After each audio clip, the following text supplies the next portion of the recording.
YouTube channel Assam Competitive Exam. এইটো চেনেলত মই অসমৰ হ'বলগীয়া ADR 2.0 আৰু অন্যান্য যিবোৰ কম্পিটিটিভ এক্সাম আছে সেইবোৰৰ বিষয়ে কি বুকস লাগিব আৰু কেনেকৈ আপোনালোকে প্ৰিপাৰেচন কৰিব পাৰিব তাৰ বিষয়ে ইনফৰমেশ্যন দি থাকিম। আৰু লগতে যেহেতু ময়ো প্ৰিপেয়াৰ কৰি আছোঁ গতিকে আপোনালোকক মই মোৰ নোটছ বুকছবোৰ শ্বেয়াৰ কৰিবলৈ ট্ৰাই কৰিছোঁ। গতিকে আপোনালোকে প্লিজ লাইক কমেণ্ট আৰু শ্বেয়াৰ কৰি দিব।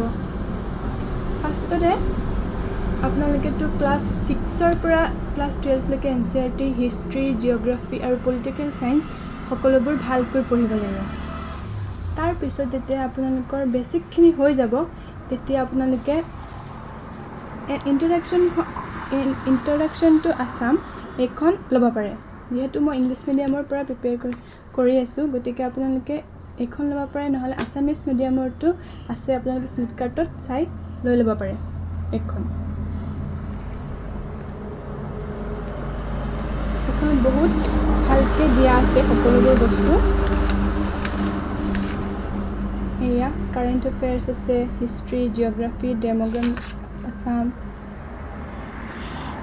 Economy of Assam, environment of Assam, Assam literature, Assam culture, media in Assam সকলোবোৰ আপোনালোকে পঢ়িব পাৰিব ইয়াৰ পৰা বহুত ধুনীয়াকৈ। লগতে APSC CCE প্ৰিলিমছৰ মক টেষ্ট পেপাৰো আছে গতিকে এইখন আপোনালোকে ল'ব পাৰে।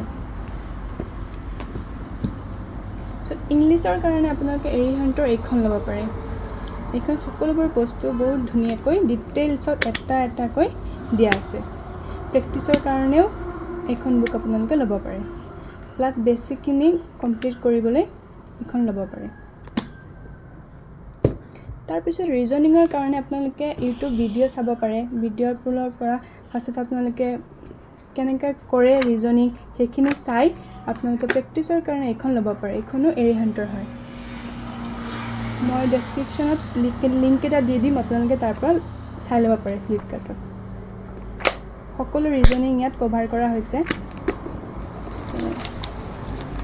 Verbal reasoning, analytical reasoning, non verbal reasoning সকলোবোৰ দিয়া আছে, আপোনালোকে লৈ ল'ব পাৰে।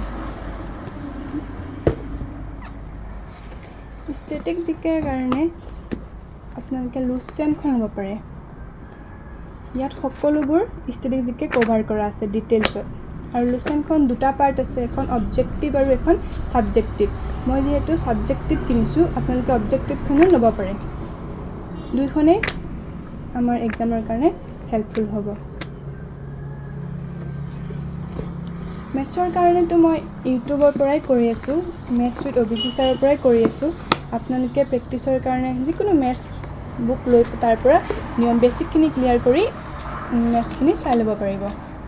মই এখন লৈছিলোঁ আড্ডাৰ কোৱাণ্ট, মই ইয়াৰ পৰাই প্ৰেক্টিছ কৰি আছোঁ। আপোনালোকে বেলেগ বেলেগ কিতাপ অভিজিত ছাৰৰ কিতাপ আছে তেওঁৰ পৰা লৈ ল'ব পাৰে। আৰু ইংলিছ এইখনৰ পৰা আপোনালোকে প্ৰেক্টিছ কৰিব পাৰিব। আপোনালোকে প্ৰেক্টিছৰ কাৰণে মক টেষ্ট জইন কৰিব পাৰে বা যিকোনো মক পেপাৰ থকা ইংলিছ কিতাপ লৈ ল'ব পাৰে। আপুনি তাৰ পৰা প্ৰেক্টিছ কৰিব পাৰে। ধন্যবাদ। আজিৰ ভিডিঅ'টো ইমানতে শেষ কৰিলোঁ। আশা কৰোঁ আপোনালোকে ভাল পাইছে চাগে। আৰু আপোনালোকে কি কিতাপ লৈ প্ৰিপেৰেশ্যন কৰি আছে কমেণ্টত জনাবলৈ নাপাহৰিব। Thank U.